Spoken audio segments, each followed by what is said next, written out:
أحلى قصة غرام هي اللي ما عاشت أحلى قصة غرام الكلمة اللي ما انقالت. Hello, everybody, and welcome to another episode of Arabology. I am honored today and so delighted to have with me via Zoom, all the way from Lebanon, one of my favorite singers of all times, and also a dear friend, Tania Saleh from Lebanon. أحلى وسهلا يا تانيا. أهلا وسهلا فيك. شكرا على الاستضافة. Thank you for having me. Tania, this is not our first interview, and I'm always so honored when you release an album and you allow me the chance to probe further into the album. The new album, which is called 10 AD, is no exception. It's got 10 songs. It has just been released, and I am delighted once again to speak with you about the impetus behind the album, and also to maybe highlight some of the tracks, which are all available now on YouTube with English translation. So first of all, mabruk on this album. At a time of epidemics and lockdowns, Tania Saleh managed to create a masterpiece. How did you manage to create this in 2020, one of the worst years I can think of? I don't know. I really have no answer for that, except that I've been waiting for a chance to sit down and really discover how I can start working on the songs I had written 3 years ago.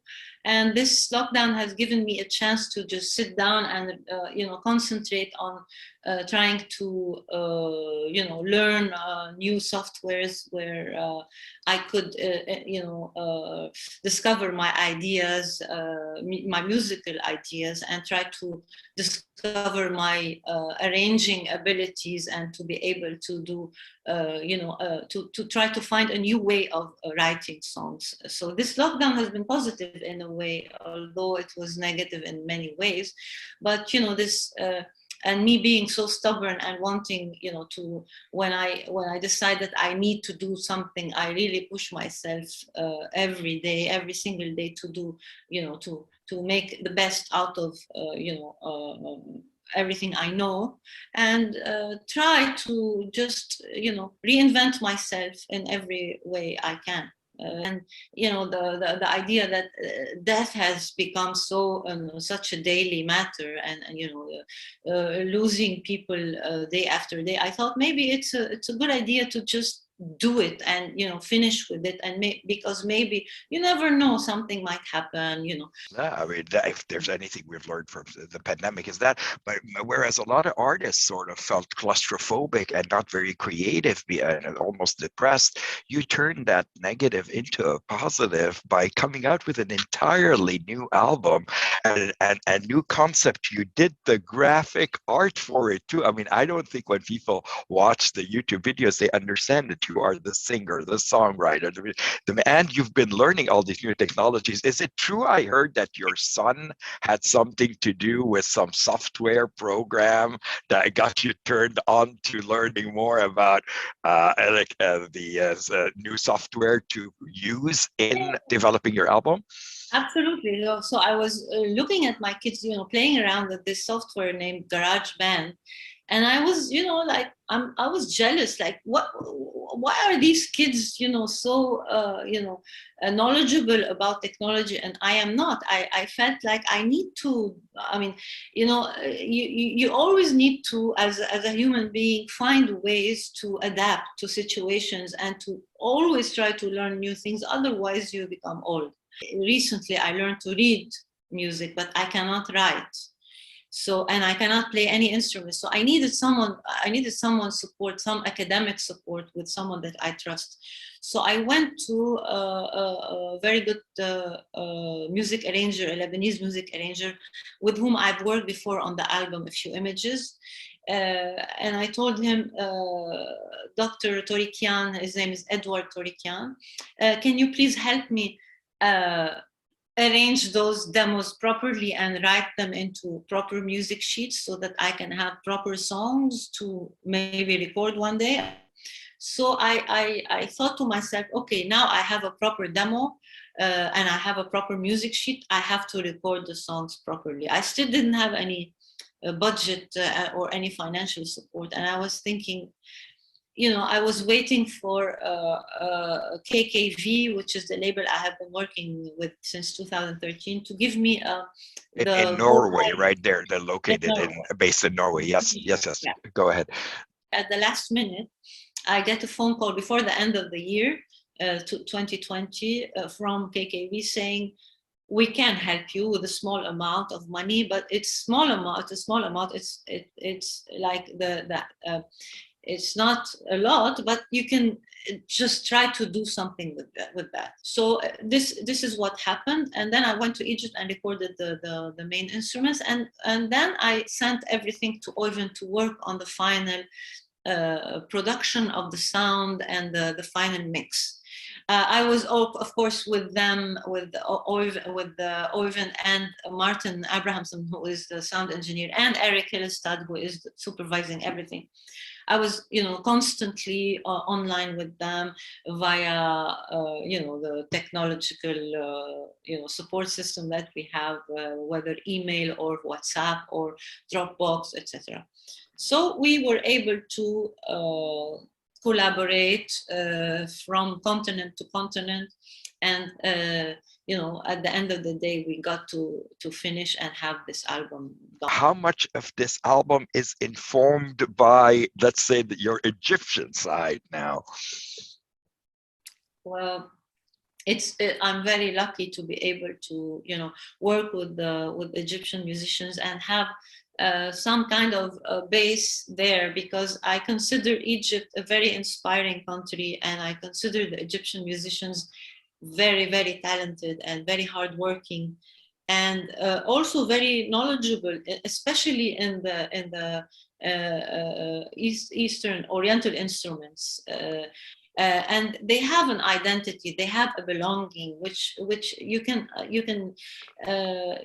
feel in their music and in their lyrics. And it's not like Lebanon. Lebanon has a problem with its identity. Like in a certain way, it's American, it's French, it's not Arab, it's Arab, it's Armenian, it's everything. It's 18 sects. It's 50 million cultures mixed together. So the real identity of that I was born and raised on, which is this Arabic identity, the music, the موشحات, the Qudud Halabiyye, the Arabic Tarab, even the Lebanese Mawal, everything that made me the musician and the person I am. I cannot find it anymore in Lebanon, unfortunately. I find it, of course, with a few people, but I mean, when I need to really work on something like this album or the previous albums, it was hard to find the proper people to work with me on. I mean, there are a lot of fantastic musicians, but they're either too busy or too arrogant, or they have an ego problem, or they don't have time, or they don't invest in something like this. So at the end of the day, I had to find my own bubble in Egypt, and I've been working there for the past 10 years with fantastic musicians who have become my friends and my support system. Yeah. And it shows in this album, and some songs are in the Egyptian dialect, and to hear you sing it perfectly Egyptian, I'm thinking she must have hung out quite a bit with Egyptian musicians. انت رايح فين ما تاخدني معاك انت قول جملتين وانا ارد وراك عينك في عيني ما تبصش بعيد اللي بينك وبيني شعور مش جديد ارجع للنغمة عارفة أقول الكلام ارجع للنغمة أوام مش عارفة أقول الكلام خليك معانا ولا احنا مش قد المقام انت رايح فين ما تاخدنا معاك. Why is it called 10 AD? Well, it's describing this part of my life, which is the 10 years after my separation with my ex-husband, and those 10 years were hard in many ways. First because I was trying to raise my kids alone in a society like Lebanon, and try to prove myself again as a musician, prove myself again as a writer, prove myself again as a person who can, find another, kind of life, a new path, a new relationship, find love again, all of that. It took a lot of time and a lot of hard work to be able to stand on my feet again. And I wanted to talk about that, whether I was divorced or just a person who has been separated and felt like they want to be independent again, whether I'm 20 or 30 or 40 or 50, it can be relatable, because the main idea is that you're a woman in a society that is a patriarchal society that does not accept in general any emancipated woman and women with ambition. And I think also the fact that my own parents were, separated, and my mother was a divorced woman in the middle of the Civil War, and she had to raise 2 kids alone and had to do 3 jobs to be able to make ends meet.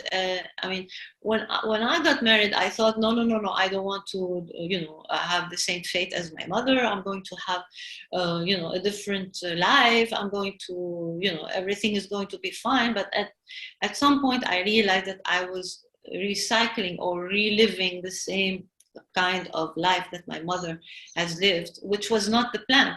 You have to be positive. There is no way you can't. Yeah, AD 10 years after divorce. It can mean that, but also in Arabic, Ashramim. We were thinking Miladi. We were thinking how are you tying the Arabic title with the English title? Very clever, by the way, to say 10 AD in English. Thank you. Well, it's a play on words. It's a metaphor of the fact that we might, as a woman, I might still be living in 10 AD, literally, because of the society that we are living in. At the same time, it's after divorce, so it's like, am I living a better life, or is it am I still living in in the past, or is it? And at the same time, the play on words worked in Arabic, because Ashramim means also miladi and means mutallaqa at the same time. So it was fun to play around with that idea. I think it's a celebration of women and women of a certain age. It's 10 years after divorce is a good place to be. Look back and look ahead, and also give hope, I think, to so many women and men, I think, who feel that after a certain age, they've passed through something and they are underrepresented. Now, some of the songs, the lyrics to me were so, about how women, especially Arab women or Lebanese women, are seen after a certain age, how their value decreases. They're sort of made invisible. How much of that has been sort of boiling in you, reaching this point, and how aware are you of the importance of, النسوان اللي من عمري معروضة بالأوكازيون عليها 50% وهي اللي بتسوى المليون. How I don't know, appropriate is that to say at this point in your life? Well, it's the truth, to be honest. Like, I look around me at my friends, the women my age, and how inspiring they are and how strong and full. Yeah, I mean, they've had such a fulfilling life, but they reach an age where, like you said, they are their value decreases, quote unquote. And I was always, when I was writing the song, thinking of all those beautiful, wonderful women friends that I have. They're not only me, like I don't think I am worth millions. I'm thinking they are worth millions because I'm seeing them. I'm watching what they have accomplished and how beautiful they are, beautiful as a person, not only as an outside figure, you know? So I wanted to make a homage to those beautiful women. And that's why I wrote this song. Yeah, I mean, the song and the theme and even the title of the album, I think celebrates that. I mean, you're telling me how, you know, these women feel, or many women around the world feel at a certain age. But certainly, I mean, they're made to feel that way when the reality has never been that. Life begins at 50 in so many ways for both men and women, but especially women who have so much more to give, maybe because of what they've been through. Tania, the mother, whose children are now older. You've got Tania, the independent artist, and you've got Tania, the woman, who's trying to live in a patriarchal society while creating music that is true to herself. I think this album stands as a testimony of your voice, Tania. I don't think I've ever heard you delve into the personal part of your life so much. It's almost like you are, you know, bearing your soul to your listeners. But with every song, you're going to find a relatable person or person who will relate. And I think that especially applies to women in their 50s. The song that we were discussing is actually called The Fan, المروحة. And I think that one is really the staple of a woman's voice, speaking and the way she's seen in a patriarchal society.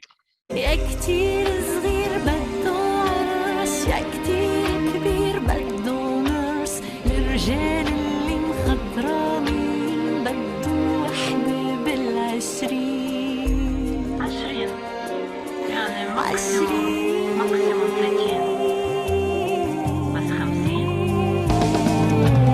راسي تعب من البرموع عملة ولحم من مال لمال هالمروحة اللي بإيدي عم بتطيرني للرجال راسي. I wrote this song after I was really invited to this party where I felt that I didn't belong to this society that doesn't know if it's Anglophone or Francophone, who doesn't even speak Arabic, who doesn't even value its proper culture. I mean, this is what the song is saying at the end of the day.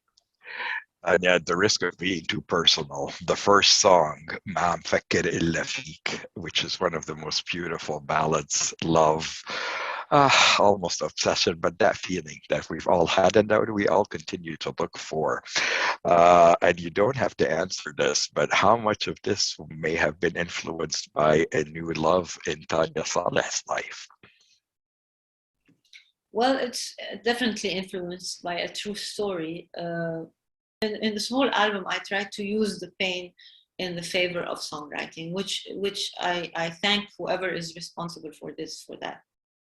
Because the song itself tends to be sad at certain points, you know, it's celebrating this beautiful love and it's constantly thinking of the one you care about and you love, but it's not necessarily a happy ending in the song. Well, you know, life is full of sad endings. It's not a Hollywood movie. It's full of, you know, deceptions and, you know, there are, you know, it's a path that you take and you stumble and then you stand up and you stumble again and then you stand up. But the lyrics are also about, you know, trying to let go and sort of not being able to. And I think that's a universal feeling that we all have felt.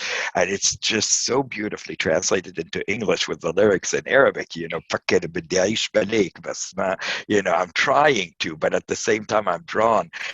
And I think that choosing that as the first track on the album sort of introduces us as a muqaddimah to the album of what's to come in terms of new loves, old loves, and celebrating a new stage in Tania Saleh's life and consequently in all our lives as listeners and fans. بسمع كل شي في موسيقى من الخفيفة للغميقة بكل مزورة بكل دقيقة بكل غنية عم لاقيك من مدينة لمدينة صورة وجهك بتناديني كل محطة بحلم شوفك إذا مش هون يمكن هونيك ما عم فكر إلا فيك.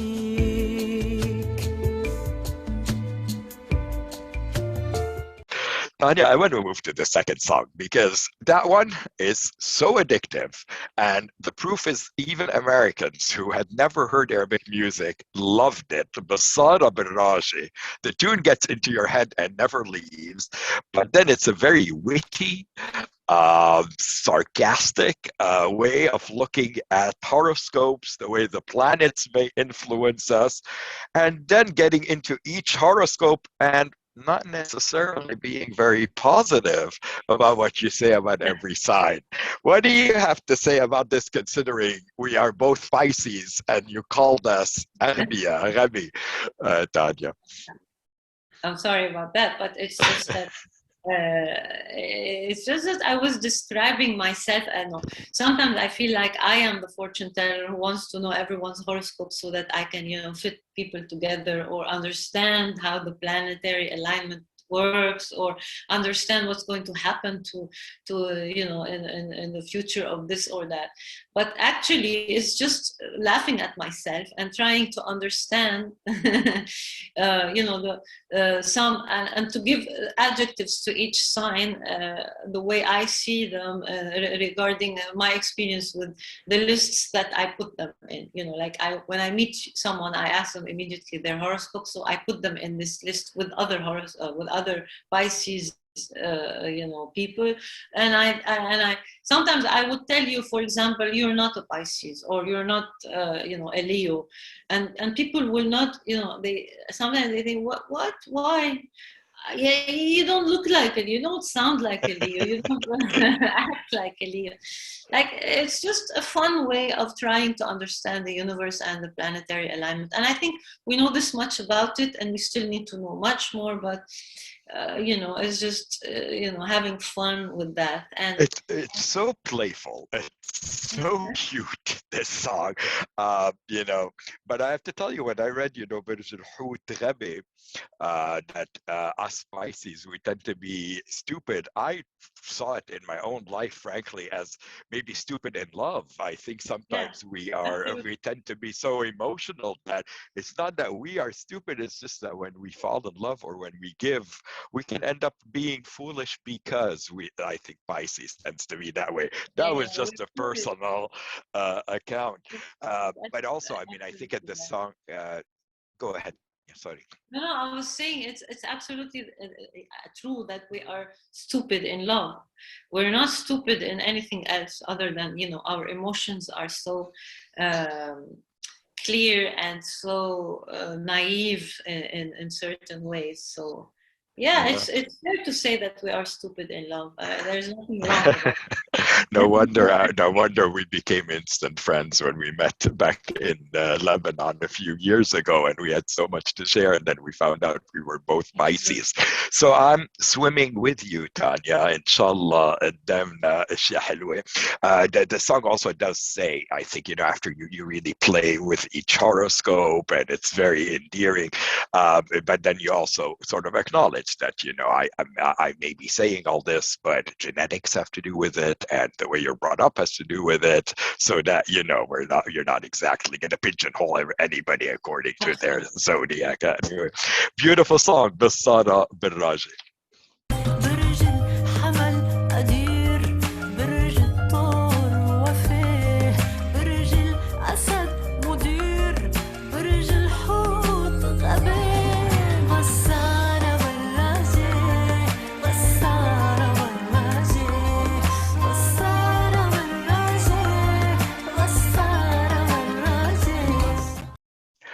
Back with the one and only Tania Saleh, who is joining us all the way from Lebanon via the magic of Zoom, where it's nighttime in Lebanon, and she is graciously giving us her time to go through her new album called 10 AD Ashra Meme, an amazing masterpiece of an album that is available on all platforms now. Check it out, share it, and give it a chance in terms of the lyrics. If you don't speak Arabic, this is the first time I know where an artist has worked so hard on having English subtitles available on YouTube in a playlist. Check them out. You'll not only feel her voice, you'll actually be able to read along. Tania, I want to move to a song which is called Mallakh. And I've heard you mention things about this song, about how it's a commentary on human nature, of where we've become as humans. Are we detached from the planet? Are we detached from the forests? Are we, and I have to tell you, when I first heard it, especially the first couple of lines, about sleeping in the forest under the stars. I don't know if you were thinking of this too or inspired by this, but I immediately thought of Gibran. هل تخفت الغابة مثلي منزلا دون القصور وتحممت بعطر وتنشفت بنور. I mean, this whole idea in Gibran's classic piece about going back to nature, giving up palaces to go live in nature. Was any of this a connection that you consciously made, or am I reading too much into this? No, I didn't do that consciously. Now that you say that, it really makes a lot of sense. But sometimes you do things without realizing. You get inspired with many things without really knowing why. And then later on, when someone tells you, you say, oh yes, that's so true. It means that Gibran is so much anchored in my soul and my system that I find it easy to express my own words without really thinking of the baggage that I have in my mind. And a lot of songs that I've written were actually inspired by other songs from other parts of the world. Like, for example, recently I realized that maybe the song Bekra is also inspired by one of Lerita Mitsuko song, which is a band that I adore, a French band. The song is called Y a pas que de l'amour, y a de la haine. Wow. There isn't just love, there's hate. Exactly. So maybe I've had this idea in the back of my mind, and I wrote a song about hate, because I've always thought that you shouldn't always write about love songs, sometimes you have to write about hate songs as well.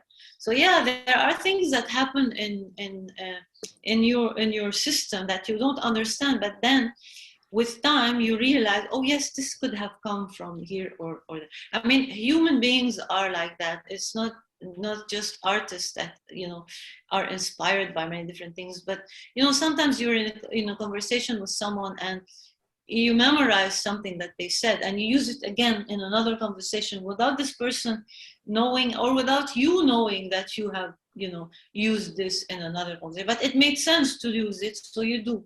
Yeah, yeah. I mean, I just even when you say تلحفت بالفضة, right? And the actual lyrics here are about al-fadl.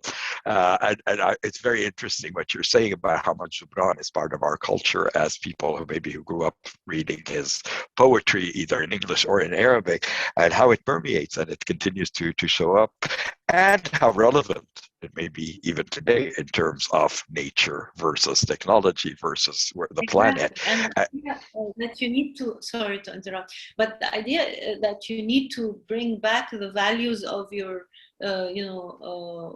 culture as a Lebanese, with everything that's happening in Lebanon, and give the young people a chance to rediscover their own nature, the nature of where they came from, not nature in general, but at least discover the nature of Lebanon and love it again, and and live in it again, and appreciate it again, and take care of it again.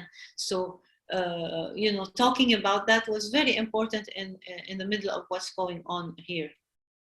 So let's listen to a little part from Mغارة, the song I initially asked you about, the one I'm likening to Zubran, and then go into a little part from the song Bikra, which is I Hate, which is you sort of cathartically talking about things that bug you, that you hate, in almost like a rap fashion. But you do. But the message behind that song, even though it's called Bikra, I think it is I love life, isn't it, Tania? Yeah, absolutely. Like the song is saying that life will go on with or without you, whether you hate it or you like it, it's going to go on. So you might as well stop nagging and do something about the things that you hate. It's I think it's a positive way of looking at life. I mean, of course we hate many things, but are we going to dwell on that, or are we going to do something about it? نمت بشي ليلة عريان تحت نجوم الفضاء بيضوي القمر غفيان لا شمعة ولا غطاء علقتلك شي مرجوحة على شي غصن شجرة سقيتلك شي عريش زرعتلك شي زهرة.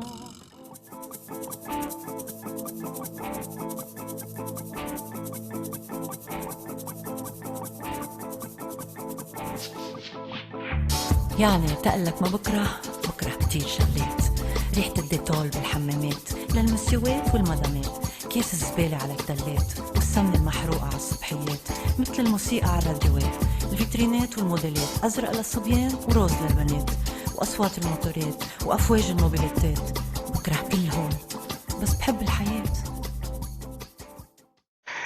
So the last track I want to talk about with you, Tania, today in the album is probably with one that I'd heard before, frankly, and then it came out officially in this album. It's called حالتنا حالة, which you translated as We Are in a Fix, and boy, are we in a fix these days. حالتنا حالة, are you talking about the situation in Lebanon, globally, personally? What حالة are you trying to describe? Well, the good thing, good quote unquote, about the situation that we are in is that it's becoming a global situation. Like everybody can relate to the fact that we are feeling much more alone, much more solitary, much more dissociated from our society, from our friends, from our family. Writing this song about something so personal and feeling that at the end of the day this pandemic has brought us all humans together, and I mean we feel that we belong to the same world because of this situation. Friends are changing, your children are changing, your life in general is changing, the way we deal with each other, all of that. So of course we are in a fix, but mainly the situation in Lebanon is so horrific that I mean I felt like I wanted to talk about it in a bit more detail, and to say that a love relationship cannot flourish in the middle of this kind of economic situation where you cannot make ends meet. So how can you have a proper, how can you kiss your partner if you can't think of anything else other than how you will be able to survive? So that's what the song is about, and I think it's a lot of people in the world are relating to it because we're all feeling the same, even though people are not living in Lebanon in this particular situation, but I mean, you ask someone living in Tunisia, for example, or France or Italy or Spain, and you find that they're all saying the same thing. حالتنا حالة يا حلو حالتنا حالة رحنا نشم الهوا تاني هوانا صار شمواني حالتنا حالة حالتنا حالة شبل الضروريات زق اللي هالميات وانسى الغراميات يا حلو. حالتنا حالة by Tania Saleh is one of the tracks that are currently available on her brand new album. Truly a masterpiece worth your time. Please check it out. It's available on all platforms, including YouTube. Please share it, listen to it, and read it both in Arabic and in English. It's accompanied by such beautiful art done by Tania herself, and all in packaged by a wonderful, beautiful woman who has so much to say about where she is in life and thus informing us all. Tania, the kind of themes that we talked about today and that are so prevalent in your album, including women's voices, but also including the way society and the media is slowly coming around to accepting the voice of an independent woman, something that maybe may have been dismissed before. How do you find the reaction so far from the media, maybe with a more of a focus on Arab media in terms of the reception of this album? Well, actually, when I was working on the album, I was not expecting this kind of reaction, a positive reaction towards the concept of the album firstly, and the ideas in the album, and the daring situations, and talking about the relationships that are not common relationships, talking about this, the idea of menopause, etc., emancipation, all of that. I was surprised, to be honest, to discover that the Arab media, especially, has given this album a lot of attention, because maybe it coincided with the Women's Day week, which is something I don't really believe in Women's Day, because we are, there every day. Like, it's not just one day that you need your attention, guys. But it's good to know that the Arab media I think, is now ready to open such subjects in the whole region, not only in Lebanon, which is something very positive. I mean, after this, the revolutions that happened in the Arab world, that brought to the forefront the efforts of a lot of women, and brought issues like harassment and women's rights to the forefront. And slowly but surely, we are getting to the point where we are being heard, which is what we want mainly. And we don't want to fight men. We just want to be partners in this society, not nothing more, nothing less. And you've always tied in sort of economic equality across the genders with gender equality, because how can you ask for equality as a woman if within a society you're seen as a commodity, and both men and women are suffering some of the horrific circumstances that you guys are going through Lebanon. This album, Tania, is cathartic. It was much needed. It works on an Arab level, but also on a global level with the Me Too movement and the dismissal of women's voices worldwide for much too long. This album بفش الغل مش بس للبنانية بس للعالم كله. We love you, Tania, for always giving, always in an uncompromising way. You don't censor for commercial gain.